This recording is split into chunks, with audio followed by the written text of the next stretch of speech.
بسم اللہ الرحمن الرحیم اللہم صلی علی محمد وآل محمد وصحابہ وبارک وسلم وصلی علیہ۔ کتب ارشاد سیدی حضرت واصف علی واصف رحمۃ اللہ تعالی علیہ کی تصنیف دل نشین قطرہ قطرہ قزم سے منتخب مضمون عاجزی۔ انسان بے بس ہے، بے بسی یہ ہے کہ وہ انسان ہے۔ انسان اپنے آپ میں، اپنی تخلیق میں، اپنی فطرت میں، اپنی استعداد میں، اپنے اعضاء و جوارح میں، اپنے قوا میں، اپنے ظاہر اور اپنے باطن میں، اپنے حاصل اور اپنی محرومی میں، اپنی خوشی اور اپنے غم میں، اپنے ارادوں اور اپنی تمناؤں میں، اپنے مشاغل اور اپنی مصروفیتوں میں، اپنے احباب و اغیار میں، غرضے کے اپنی تمام حرکات و سکنات میں عاجز و ناتواں ہے۔ انسان کا ہونا اس کے نہ ہونے تک ہے، اس کا حاصل لا حاصل تک، اس کی آرزوئیں شکست آرزو تک، خون آرزو تک، اس کی توانائی و صحت بیماری تک، اور اس کی ساری تگ و تاز اس کے اپنے مرکز تک، اس کی بلند پروازی اس کی واپسی تک، اس کا ہر تخیل عروج خیال اس کے زوال تک ہی ہے۔ اس کی انا ایک بچے کے غبارے کی طرح پھولتی ہے اور پھر غبارہ پھٹ جاتا ہے اور وہ عاجز و بے بس ہو کر اس کھیل سے محروم ہو جاتا ہے۔ انسان علم حاصل کرتا ہے، خود کو دوام بخشنے کے لیے وہ لائبریریوں میں داخل ہوتا ہے، اس کے پاس گنتی کے ایام ہیں اور کتابیں ان گنت، اس کا معلوم محدود رہتا ہے اور لامعلوم لامحدود۔ وہ تیزی سے علوم چاٹتا ہے اور فنا اس کی زندگی کو چاٹتی ہے، اور انجام کار اس کا انجام مکمل بے بسی، مکمل عاجزی۔ انسان عروج چاہتا ہے، بلندی چاہتا ہے، پہاڑ کی چوٹی، اس پر ایک اور پہاڑ رکھتا ہے، اس کی چوٹی پر ایک اور پہاڑ رکھتا ہے، اور پھر یہ سلسلہ چلتے چلتے اس وقت تک آ پہنچتا ہے جب اس کے سر کیے ہوئے سب پہاڑ، سب چوٹیاں دھڑام سے زمیں بوس ہو جاتی ہیں۔ وہ افسوس کرتا ہے تو اس کے پاس افسوس کا وقت نہیں ہوتا۔ وہ سوچتا ہے اور سوچ کر عاجز ہو جاتا ہے کہ اس نے کیا چاہا، اس نے کیا سوچا، اس نے کیا پایا۔ اس کے ہاتھ آنے والی ہر چیز اس کے ہاتھ سے نکل جاتی ہے اور وہ اپنے حاصل سے نکل جانے پر مجبور ہو جاتا ہے۔ وہ مکان بناتا ہے، خوبصورت، دیدہ زیب، آسائش و زیبائش والا مکان، اس کا اپنا مکان، اس کے حسن خیال کا شاہکار۔ اس کا مکان خوشیوں سے جگمگاتا ہے اور پھر یہی عشرت کدہ ماتم کدہ بننا شروع ہوتا ہے، اور وہ سوچتا ہے کہ اس نے کیا بنایا۔ اس کا افتخار انجام کار بے بسی میں خاموش ہو جاتا ہے۔ انسان صحت کی حفاظت کرتا ہے، خوراک کا اہتمام کرتا ہے، بڑے جتن کرتا ہے۔ وہ طویل عمر چاہتا ہے، اور طویل عمر نقص عمر سے دوچار ہوتی ہے۔ زندگی قائم بھی رہے تو بینائی قائم نہیں رہتی، سماعت ختم ہو جاتی ہے، اور پھر یادداشت کسی صدمے کا شکار ہو جاتی ہے۔ وہ زندہ رہتا ہے، زندگی کے لطف سے محروم۔ وہ نہ بھی مرے تو اس کے عزیز، اس کے اقربا، اس کے محبوب رخصت ہونا شروع ہو جاتے ہیں، اور اپنی زندگی میں خود کو اپنی نظروں میں بیگانہ سمجھنے لگتا ہے۔ اس کے پاس اس کی یادوں کا کوئی شریک نہیں رہتا، اور پھر یہ یادیں بھول جاتی ہیں۔ اس کی پھیلی ہوئی کائنات سمٹ جاتی ہے، وہ ہجوم میں تنہا ہو جاتا ہے۔ اس کا سب غرور عاجز و بے بس ہو جاتا ہے۔ اس کا اپنا مکان اسے نکال باہر کر دیتا ہے، اور کچھ عرصہ بعد اس کی تصویریں دیواروں اور البموں سے ہٹا لی جاتی ہیں، اور کسی کو یاد نہیں رہتا کہ وہ تھا بھی کہ نہیں۔ انسان سفر کرتا ہے، فاصلے طے کرتا ہے۔ محدود زندگی میں لامحدود فاصلے کیسے طے ہوں؟ زمین و آسمان کا عظیم سلسلہ فاصلوں سے بھرا ہوا ہے۔ فاصلے ہی فاصلے ہیں، راستے ہی راستے ہیں، مسافرت ہی مسافرت ہے۔ لاکھوں میل فی سیکنڈ کی رفتار سے چلنے والی روشنی یہ فاصلے کروڑوں سال میں طے نہیں کر سکتی، انسان کیسے طے کرے گا؟ انسان کے پاس عاجزی اور بے بسی کے سوا کچھ نہیں رہ جاتا۔ انسان دولت اکٹھی کرتا ہے، مال جمع کرتا ہے، اسے گنتا ہے، گن کر خوش ہوتا ہے، فخر کرتا ہے کہ اس کے پاس مال ہے۔ اسے جب معلوم ہوتا ہے کہ اس دنیا میں کتنے قارون اور فرعون گزر گئے، مال نے کسی کی مدد نہ کی، زمین میں اتنا مال ہے کہ بس خدا کی پناہ کوئی کیا حاصل کرے گا؟ ایک جگہ سے اٹھا کر دوسری جگہ رکھنے سے انسان کو کیا ملے گا؟ اس کے بینک بھرے رہتے ہیں اور دل خالی رہتا ہے۔ متاع حیات قلیل ہے، جوں جوں مال بڑھتا ہے مال کی تمنا بھی بڑھتی ہے، اور انسان اپنی دولت کو ضرورت سے کم سمجھتا ہے۔ وہ اپنی امیری کو غریبی کے ڈر سے بچا نہیں سکتا۔ اگر خواہش حاصل سے زیادہ ہو تو انسان خود کو غریب سمجھتا ہے۔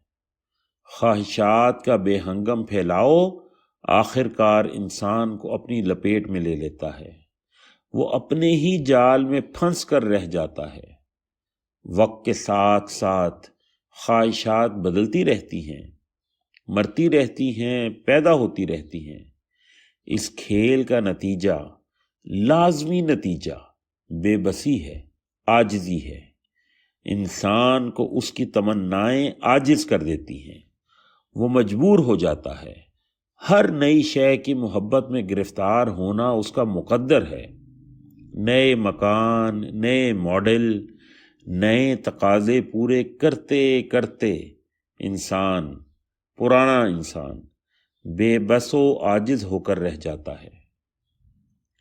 وہ انجام کار دیکھتا ہے کہ اس کا پھیلاؤ سمٹ گیا، اس کی دنیا محدود ہو گئی، اس کے راستے مسدود ہو گئے، اس کے ارادے ٹوٹ گئے، اس کی اسکیمیں نامکمل رہیں، اس کے پروگرام ادھورے رہ گئے، اس کے خواب پریشان ہو گئے، اس کے خیال کے اڑن کھٹولے ہچکولے کھاتے ہوئے زمین پر آ گرے۔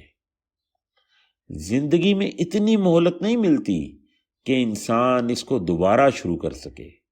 جو ہو گیا سو ہو گیا، ہونی انہونی نہیں ہو سکتی۔ غرور سرنگوں ہو جاتا ہے، زور کمزور ہو جاتے ہیں، اور محنتیں مٹی میں مل جاتی ہیں۔ عجب حال ہے، انسان کے مزاج میں غرور ہے اور اس کے مقدر میں عاجزی۔ لکھنے والے نے ایسے ہی لکھا ہے، غرور کا یہ عالم ہے کہ انسان خدا بننے کا بھی دعویٰ کرتا ہے، وہ سب کچھ بنتا ہے۔ عاجزی یہ ہے کہ وہ لوگوں کو بیوقوف بناتے بناتے خود بیوقوف بن جاتا ہے۔ انسان اپنے مرتبے کو ذریعہ افتخار بناتا ہے، وہ سمجھتا ہے کہ وہ بڑا افسر ہو کر شاید بڑا انسان ہو جائے گا۔ ہم دیکھتے ہیں کہ عظیم انسان اپنے مرتبوں کی وجہ سے نہیں پہچانے گئے، ان کا کردار انہیں عظیم بناتا ہے۔ کردار میں غرور کو سب سے برا کہا گیا ہے۔ اللہ کا ارشاد ہے کہ اے انسان، تجھے کس بات نے اتنا مغرور کر رکھا ہے کہ اپنے رب کریم کو بھول گیا؟ کیا تو نہیں جانتا کہ وہ وقت آنے والا ہے جب انسانوں کو مالک کے روبرو پیش کیا جائے گا؟ انسان، اور خاص طور پر آج کا انسان، ایک سطحی اور نقلی زندگی بسر کر رہا ہے۔ وہ اندر سے ٹوٹ چکا ہے، اس کو عجیب قسم کے خدشات نے گھیر رکھا ہے، وہ اپنے آپ سے، اپنے مستقبل سے مایوس سا ہو چکا ہے، وہ اپنے لبادے سے باہر نہیں نکلتا، اس نے صرف اپنے آپ کو خود سے چھپا رکھا ہے، وہ اپنی کامرانیوں کا اعلان کر کے دوسروں کو دھوکہ دیتا ہے اور اصل میں خود دھوکہ کھا جاتا ہے۔ اس کا غرور ہی اس کی بے بسی کا اعلان ہے، وہ جتنا عاجز محسوس کرتا ہے خود کو، اتنا ہی خود کو قوی بتاتا ہے۔ اس کا ارتقاء، اس کی ترقی پسندی، اس کی خود گریزی کے ابواب ہیں۔ وہ اتنا مصروف رہتا ہے کہ اس کے پاس اپنے لیے، اپنے وطن کے لیے فرصت نہیں۔ وہ ایک ایکٹر کی طرح زندگی کے سٹیج پر آتا ہے، بڑے بڑے مکالمے بولتا ہے، لوگوں کو متاثر کرتا ہے اور دوسروں کے لیے سٹیج خالی کر کے اپنی بے بس تنہائی میں چلا جاتا ہے۔ انسان کے لیے کیا بہتر ہے اور کیا نہیں، اس کا علم تو انسان کے خالق کے پاس ہی ہو سکتا ہے۔ انسان کو عقل عطا کرنے والی ذات عقل کے صحیح استعمال کی توقع رکھنے میں حق بجانب ہے۔ خالق انسان سے تدبر اور تفکر چاہتا ہے۔ وہ انسان سے کہتا ہے کہ اے آنکھوں والے انسان، دنیا کی سیر کر اور دیکھ ان لوگوں کی عبرت جو جھوٹے تھے، دیکھ ان لوگوں کا انجام جو مغرور تھے، دیکھ ان کی عاقبت جو خدا فراموش رہے، دیکھ ان لوگوں کا حسرت بھرا حاصل جو باغی تھے، دیکھ کہ وہ کس طرح ایک عذاب کی لپیٹ میں آ گئے۔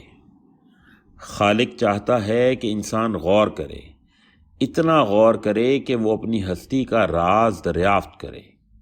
انسان کو دعوت ہے کہ وہ غور کرے کہ اتنے بڑے پہاڑ کیسے معرض وجود میں آ گئے، اتنے گہرے سمندر، اتنے وسیع صحرا، اتنے بلند آسمان بغیر ستونوں کے، اتنے لامحدود ستارے اور سیارے، یہ منور سورج، یہ نورانی چاند، تخلیق کے اتنے دلکش مظاہر کس نے بنائے؟ اس صانع حقیقی کے سامنے تیری صنعتوں کی کیا وقت ہے؟ تجھے تیری لا علمی ہی مغرور بنا رہی ہے، ورنہ تیرے لیے عاجزی کے علاوہ کیا رکھا ہے؟ انسان کو غور کرنے کی دعوت ہے۔ اتنی وسیع کائنات بنانے والے نے ایٹم کے باطن میں قوت پنہا کر رکھی ہے۔ مچھر مکھی بنانے والے نے انسان کو بتا دیا ہے کہ تخلیق کے کرشمے انسان کی سمجھ سے باہر ہیں۔ صرف اونٹ کی تخلیق پر غور کرنے سے انسان پر کتنے ہی راز آشکار ہو سکتے ہیں، لیکن انسان کے پاس فرصت نہیں۔ وہ بیچارہ اپنے پروگراموں میں الجھا ہوا ہے، وہ اپنے وجود کی موجودگی کا اعلان چاہتا ہے، وہ دوسرے انسانوں پر فوقیت چاہتا ہے، اور یہی اس کی بد نصیبی ہے۔ وہ لوگوں کو اپنے سامنے جھکانا چاہتا ہے، اور یہی اس کی بدبختی ہے۔ وہ لوگوں میں اپنی تعریف اپنی زبان سے کرتا ہے، اور یہی اس کی بد تعریفی ہے۔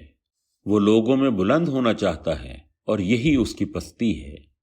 وہ دولت کو ذریعہ افتخار سمجھتا ہے، اور یہی اس کی غریبی ہے۔ وہ نہیں جانتا کہ زمین پر اترا کر چلنے والوں کا حشر کیا ہوا اور حشر کیا ہوگا۔ فطرت نے انسان کو تخلیق کیا۔ انسان خود ہی فطرت کا سرمایہ ہے، وہ خود ہی کسی کی ذمہ داری ہے، وہ خود ہی کسی فنکار کا شاہکار ہے۔ وہ اپنے آپ کو اگر فطرت سے ہی متعلق رکھے تو اس کی فلاح ہے، وہ اگر اسی حاصل پر مطمئن رہے جو فطرت نے اس کے لیے تجویز کیا تو اس کی سعادت ہے۔ وہ تو فطرت سے تعلق توڑ کر کچھ اور بننا چاہتا ہے، یہی اس کی نامرادی کا سبب ہے۔ وہ خود کو مانتا ہے اور مغرور ہو جاتا ہے۔ وہ اگر خدا کو مانے تو عاجزی میں اس کی نجات ہے۔ اس کی سب قدرتیں قدرت کی عطا ہیں، وہ اپنی صلاحیتوں کو استعمال تو کرے، غرور نہ کرے۔ انسان اپنی ہستی کو خالق کا احسان سمجھ کر قبول کرے تو اس کی سلامتی ہے۔ کسی کے احسان کو اپنا استحقاق نہ بنائے تو غرور نہ پیدا ہوگا۔ اس کا ہر حاصل عطا ہے اور اس کا ہر دعویٰ خطا ہے، سوائے ایک دعوے کے کہ وہ ناتوان و بے بس و عاجز ہے۔ تکبر خالق کو، مالک کو زیب دیتا ہے، مخلوق اور مملوک کے لیے عاجزی و انکساری ہی باعث رحمت و برکت ہے۔ والسلام۔